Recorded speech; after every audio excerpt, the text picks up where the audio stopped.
И потом очень долго что-то там на компьютере искала. Один раз сканировала, второй раз, третий. Одного колесика взяли и не досчитались. Ну вот такой вот контраст. Вот тут начались настоящие приключения, к которым мы, честно говоря, вообще не были готовы. Всем привет!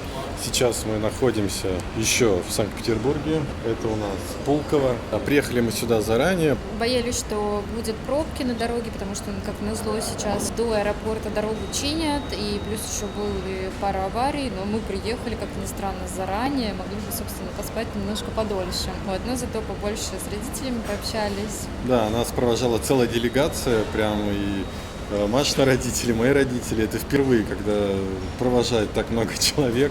Мы уже посмеялись, что проводили, и в понедельник или во вторник уже прилетим обратно.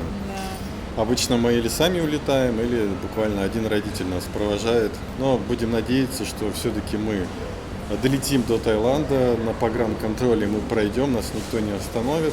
Конечно же, это такая рулетка, которая немного так нервишки шалят, потому что мы и в Москву мы уже прилетим, и обратно полетим. Тоже деньги будут потеряны, если нас не пропустят. Потому что я уже говорил, даже те, кто не служили, у кого категория В, все равно дают какие-то предписания и не пропускают. Но кто не рискует, тот не пьет шампанского. Попробуем.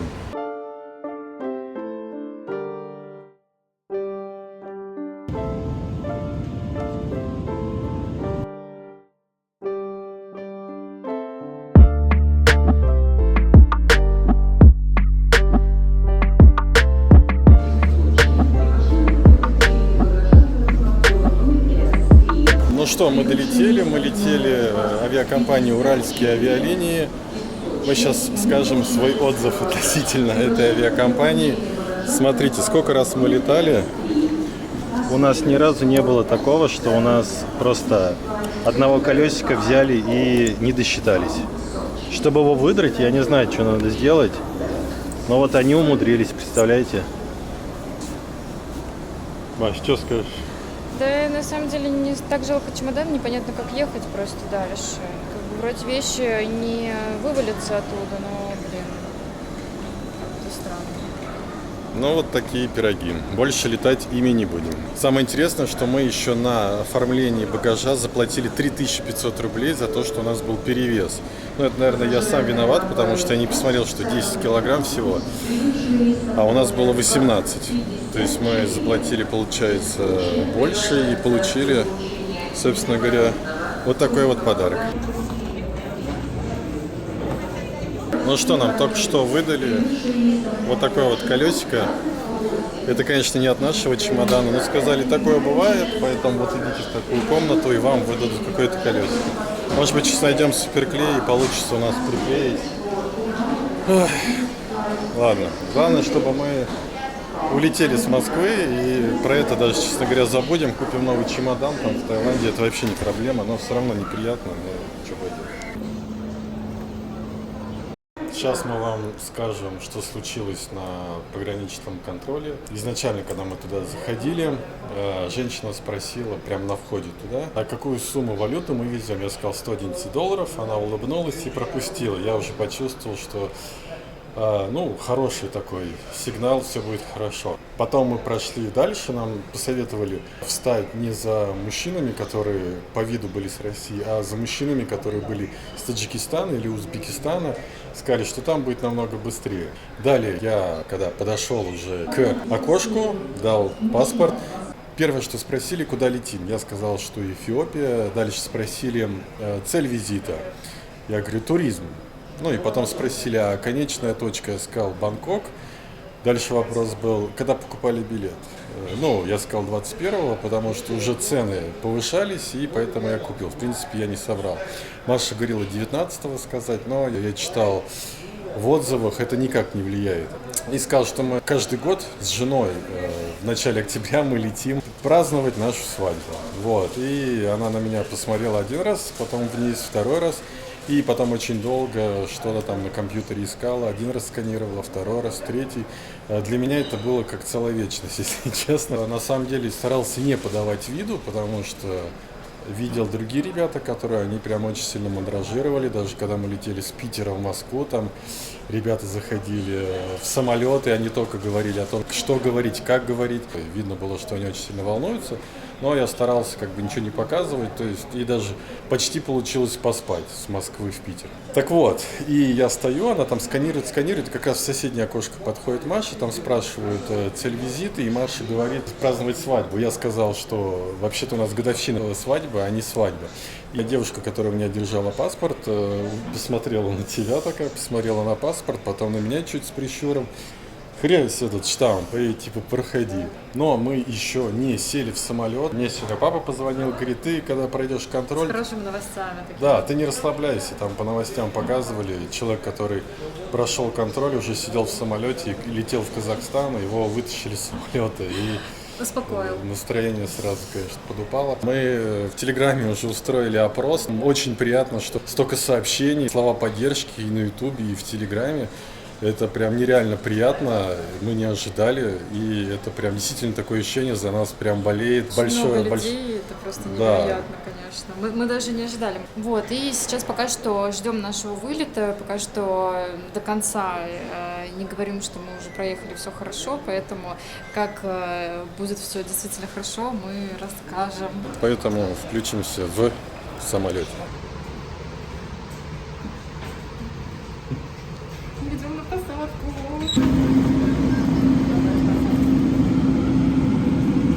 Ну что, мы уже взлетели, и теперь точно можем сказать, что мы уже на пути в Таиланд. Сначала будет Эфиопия, а потом Таиланд. И вот сейчас уже полностью выдохнул и понял, что все-таки мы улетели на очередную зимовку, в которую очень хотели попасть. У нас впереди Эфиопия, мы там будем целые сутки. Нам ожидали какой-то ваучер, но обо всем этом мы расскажем уже, когда приземлимся в Эфиопию. Если мы, конечно, будем способны говорить, потому что мы, наверное, как всегда в самолете ни одного часа не поспим, будем смотреть фильмы. Единственное, что нас немного напугало, это то, что вылетел кусок потолка с самолета. Пришел какой-то человек, посмотрел и забрал эту штуку. Надеемся, что это не повлияет на наш полет. Следующее включение уже в Эфиопии.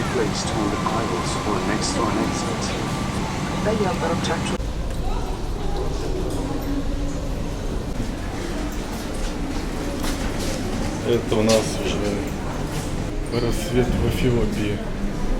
Встречаем.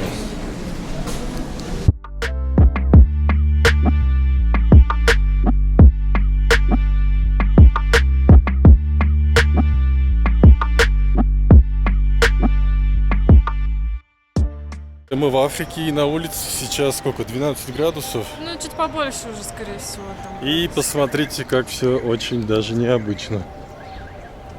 Дышится прям. И птички поют. Да, в Питере уже птички так не поют. И горы такие, я гор не видел уже 100 лет в обед. Красотища. Сейчас нам нужно понять, куда нам идти.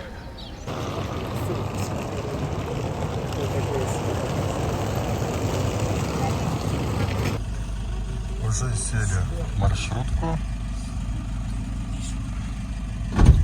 Ждем остальных и поедем.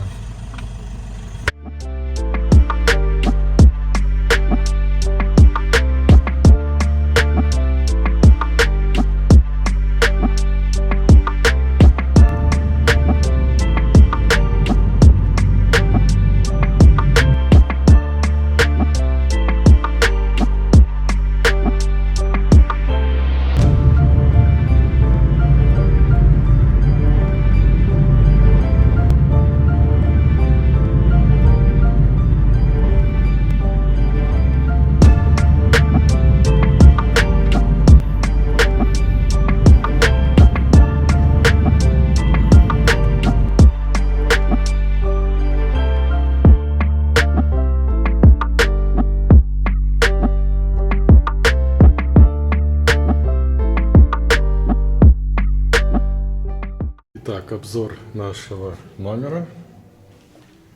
В принципе, все необходимое есть.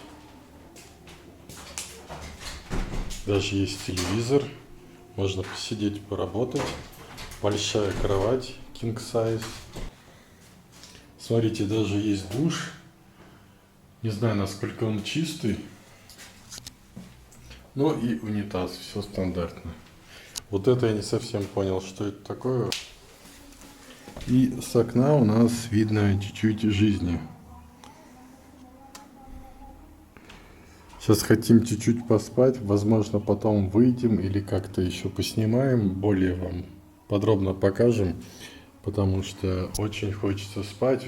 В самолете я спал, наверное, от силы час. А ты сколько? Часа 2 или 3. Хоть сейчас уже и 9 часов утра, но нужно поспать, потому что у нас потом будет рейс с 12 мы будем ехать до 9. Всю ночь опять будем в самолете, и я, скорее всего, опять практически не поспим, потому что спать вот в какой-то позе такой, это просто невероятно тяжело, поэтому сейчас будем спать. Мы уже проснулись и вот смотрим вид из окна. Там какие-то горы. Но если бы не здания, только одни горы были, было бы, конечно, намного красивее, потому что, видите, здания тут не все достроенные. Почему-то очень много недостроенных зданий. С утра все тут пели, музыка была, кричали. Вот к дню, 12-13 часов дня, почему-то вот тишина стала, когда уже и спать не хочется. Самое интересное, что тут, как и в Юго-Восточной Азии, для строительства зданий используют бамбук. То есть он везде. Ну и вот тоже не достроили здание, бросили, даже экранов ничего нету. Что можем отметить сразу, что довольно прохладно. Мы с Машей вот проснулись от того, что было дико холодно и не знали уже чем накрыться. Одели всю одежду, что было. Такого не ожидали от Африки, даже не смотрели прогноз погоды. Вот такие вот заборчики. Когда все свое ношу с собой. В ровно 12 часов нам постучали в дверь. Эфиопский мужчина вежливо сказал «Come to restaurant lunch». Мы сказали «Окей», закрыли дверь, сейчас чуть-чуть соберемся с мыслями и пойдем. Из-за того, что очень холодно, конечно, не удалось выспаться так, как мы хотели. Такое ощущение, мы с Питера не уезжали. Также мерзнем, хотя мы в Африке. Но все же это лучше, чем в аэропорту. Где-то там как-то искать какие-то места. Часа 3-4 очень хорошо так поспали. Я даже, честно говоря, практически выспался. Смотрите, мы тут с Машей заблудились. По отелю ходим. И тут вот открыты все комнаты. Заходи не хочу. Ух ты какой. Прям студия с кухней, с микроволновкой. Да, у нас чуть похуже номерок. Ну ладно, нам полдня всего, поэтому не страшно. Ищем ресторан, не можем найти. Ну вот, такой у нас набор, какой был и ранним утром. Скромно, но и на этом спасибо. Вот так вот выглядит наш холл. Наша столовая. Видите, как тут все дорого-богато. Такие, как в театрах, здоровенные люстры. Мы вышли совсем чуть-чуть погулять. Нам сказали, что нам можно выходить. Я почитал в интернете, что, в принципе, это безопасно. Более-менее есть воришки, конечно, но нужно быть внимательным. Посмотрим. Смотрите, тут вот барбершоп нашел. Очень так колоритно и экзотично. Машины в основном не новые. Смотрите, какой раритет нашел. Это же жук. Чем-то напоминает Кубу это место. Невероятно. Мы, по-моему, с того отеля, да?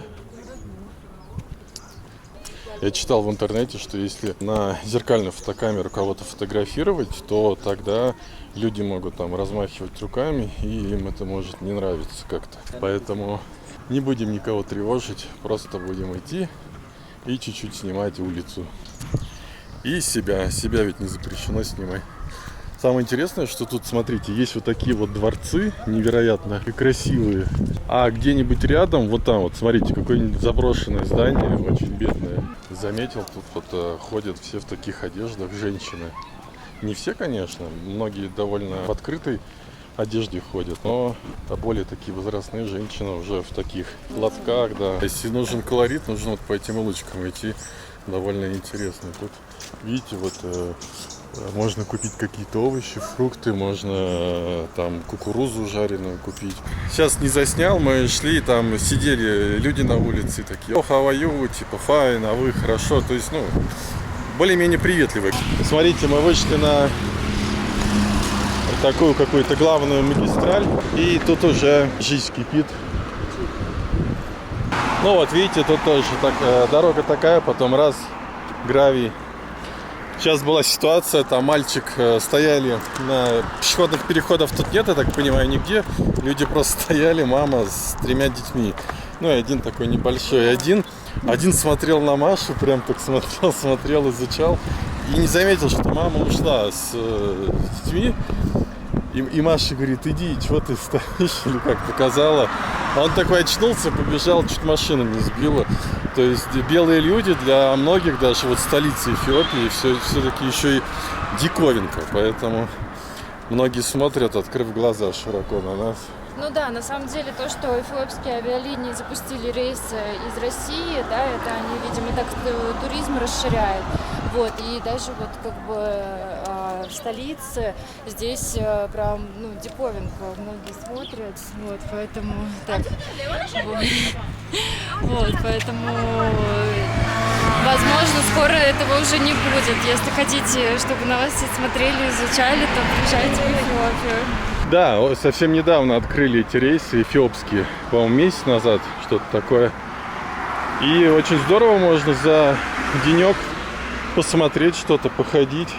Экзотика, такая немного экстремальная экзотика. Не все ее, конечно, захотят смотреть, но нам нравится все рассматривать. Там козел, что ли, пасется? Где? А вот, в мусоре. Да, козел, вот. Привет. Ты чего тут? Ну вот такой вот контраст. Ну вот, мы ближе подошли показать вам трущобные здания, видите? Они вот так вот выглядят. Детишки. Привет. Я заметил, тут мужчины часто ходят в пиджаках. Даже видно, что человек не очень там, ну, состоятельный, да? А он все равно в пиджаке идет. То есть это такой у них менталитет. Мужчина должен выглядеть солидно, я так понимаю. Кажется, как у нас в Советском Союзе, когда было, все пиджаки одевали. Ну да. Я вот вообще не люблю пиджаки. У них такой официоз, он не нужен. Ну вот смотрите, еще какие. О, детишки все машут руками.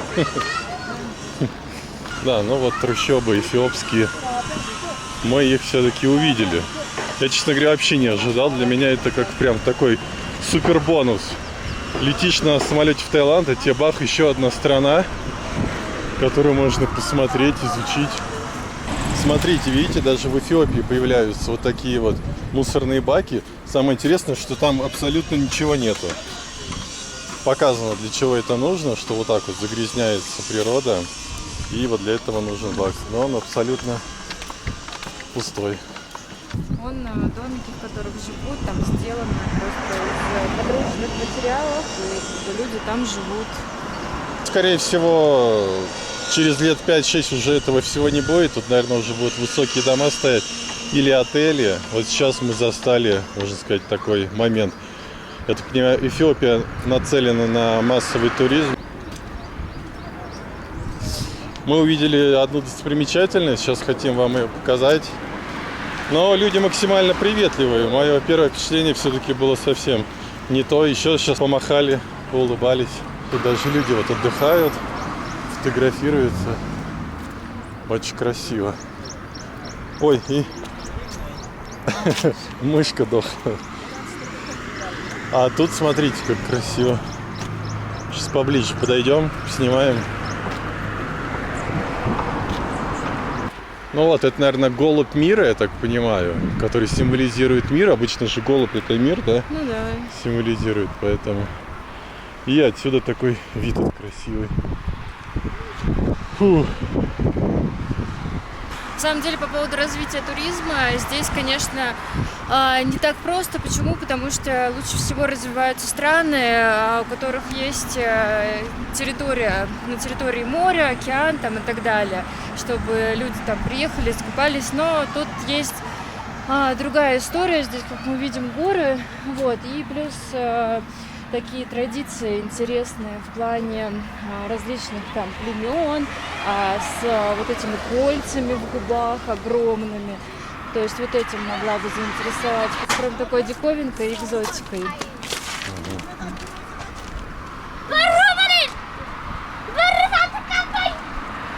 Ну вот в Индии не были, но мне кажется, чуть-чуть есть схожесть, судя по тому, что мы видели. Ну вот, смотрите, видите, какой там большой небоскреб, здоровенный. Поиграли с ребятами в футбол.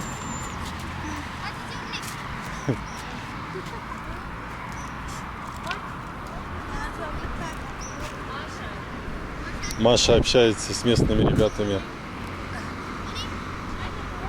Местные ребята очень реагируют живо на Машу, хотят познакомиться. О, ребята очень любят играть в футбол. Все играют. И вот то, что я говорил, видите, строят из бамбука, как в Юго-Восточной Азии, в Китае. Очень интересная технология, то есть нету крана, нету каких-то железных лесов, то есть строится все из бамбука. Привет. Когда попадаешь в новую страну, это всегда так классно, прикольно, потому что все открываешь заново. Да, да. Ты появляешься в этой новой стране, абсолютно ничего не понимаешь, и у тебя вот такое ощущение, что все, что было до этого, оно как будто стирается. То есть ты находишься в каком-то таком маленьком новом мире, и формируются новые нейронные связи, когда ты смотришь там, что, как, где, как живут в другой стране, это просто как-то невероятно, другой менталитет, вообще все другое, другой цвет кожи, религия. Конечно, очень интересно. Да, потому что когда мы приезжаем в Таиланд или в Бали, мы там уже какой распятый, наверное, там уже все, знаешь, ощущение как будто как дома. А тут все по-новому. Мы зашли на местный рынок, это папайя, лук, Может быть, возьмем? авокадо и бананчики. Капуста, даже арбуз есть, смотрите какой. О, большой. Да, Очень большой. маленький. Мы купили фрукты. Ой, смотрите, какая машина маленькая. В Эфиопии, к сожалению, нельзя оплатить какой-то иностранной валютой. Когда мы сегодня спустились на ресепшн, нам сразу человек, который отвечает за ресторан, он сразу сказал: ребята, если хотите поехать куда-нибудь на экскурсию, и он назвал 3 или 4 какие-то достопримечательности местные, озвучил стоимость в районе там $100 на двоих. И он сказал: ребята, если хотите поменять, то поменяйте у меня. Я говорю: а у нас вот есть доллары, я могу пойти и оплатить? Он говорит: не, никто доллары не берет, лучше поменять. Мы дали $11, он говорит: о, это очень мало. Мы говорим: нам много денег не надо, мы хотим буквально там купить бананы или какой-нибудь ананас. И за $11 нам дали 400 эфиопских быр. Такие очень интересные деньги. Тут лев нарисован. Вот пошли, сейчас купили папайю и бананы. Всего за 130 быр. Когда мы ехали сюда, было ощущение, я вообще приехал в какое-то максимально неблагополучное место, где очень все бедные, нищие люди, они какие-то злые. Но когда мы вот сейчас вот прошлись, все улыбаются, все расположены максимально как-то хорошо, никто нам ничего плохого не сказал. И мы с Машей уже пожалели, что всего вот на сутки приехали, нам бы еще на 3-4 дня, мы бы еще в центр города съездили. Тут еще есть метро, мы покатались, показали. Но, как говорится, еще не вечер, надеемся, что в Африку мы когда-нибудь попадем и поснимаем ее там побольше. Напишите в комментариях, вам интересно было бы посмотреть какие-то африканские страны. От бесплатного отеля мы особо много ничего не ожидали, но он нас удивил тем, что тут достаточно чисто, прибрано, красиво, отзывчивый персонал. Но единственный момент, тут достаточно холодно, но ничего страшного, оделись потеплее, и все окей. Поделимся немного впечатлениями об эфиопских авиалиниях. Нам они понравились тем, что в самолетах расстояние между креслами было даже больше, чем у Emirates. Возможно, из-за того, что эфиопские люди чуть выше. Персонал максимально отзывчивый, как на борту, так и в предоставленной компании отеля. Ну все, мы прибыли снова в аэропорт. Сейчас будем искать наш гейт. По идее, нам регистрироваться не нужно, но отметиться, наверное, надо. У нас же билеты есть, да, по идее, поэтому... Самое удивительное, что в аэропорте Эфиопии нужно обязательно снимать обувь. Первый раз заходишь, снимаешь, второй раз снимаешь. Эфиопский аэропорт довольно-таки большой. Такое ощущение, иногда он просто бесконечный.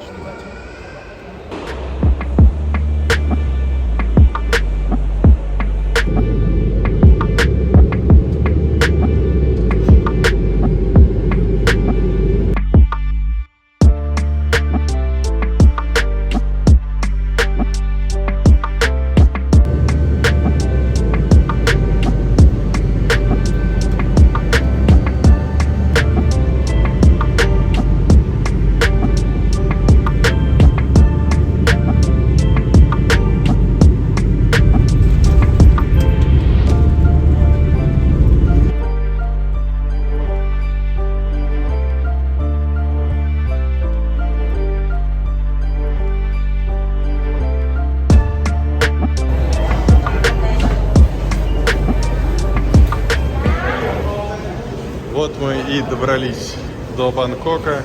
Не прошло и 2 суток. Когда мы год назад приезжали, конечно, было все абсолютно по-другому, да, нужно было сдавать кучу всяких ПЦР-тестов и всего остального. Сейчас этого нету. Приехал и идешь. Даже никто не спросил ПЦР-тест, никто не отвел никуда. Да, всякие там. Но зато у нас есть туристическая виза, вот мы над ней попарились. А теперь мы идем вперед. Ну что, мы наконец-то добрались до Бангкока. Только что прошли границу, и, честно говоря, нам изначально нужно было волноваться проходить не российскую границу. Там, на удивление, все было максимально легко. А вот тут начались настоящие приключения, к которым мы, честно говоря, вообще не были готовы. Изначально что-то все у нас не получалось. Нужно было заполнить какую-то специальную форму, потому что мы были один день в Африке, в Эфиопии. А когда ты въезжаешь в Таиланд и летишь или из Африки, или транзитом через Африку, нужно заполнять специальную форму по здоровью. Мы, наверное, минут 40 на это потратили. Там никто не понимал, что делать. Какие-то были обозначения, но никто все равно не понимал. И не было человека, который бы что-то подсказал. Ну ладно, мы это все заполнили. И потом уже подошел подавать свои документы вместе с этой справкой. И мужчина, который сидел в окошке, сказал, что-то там, чего-то не хватает. Мы вернулись обратно к тому месту, где заполняли специальный сертификат. И там женщина сказала, давайте я вас проведу в нужное окошко. Лучше бы, честно говоря, она не проводила в нужное окошко, потому что она привела к какому-то не совсем адекватному или не совсем, у нее хорошее настроение было.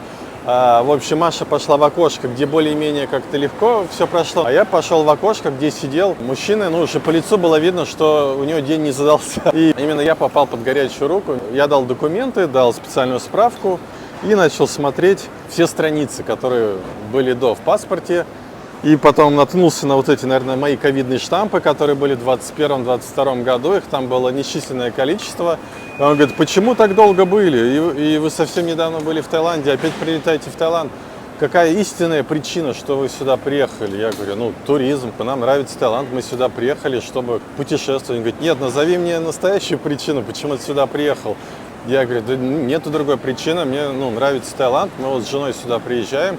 Путешествуем по разным провинциям, по разным городам, ему перечислил. Он такой, не может быть такого, покажи мне обратный билет. А у нас ничего не распечатано абсолютно, потому что мы сделали турвизу, и мы туда все документы направляли, мы думали, мы пройдем абсолютно спокойно. Я начал искать в телефоне, и Маша увидела, она уже прошла, увидела, что я что-то там замешкался.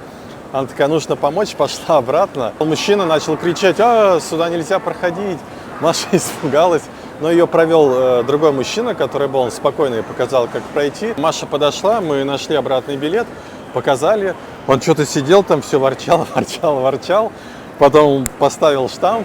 Маша говорит, спасибо, он недовольно рукой махнул.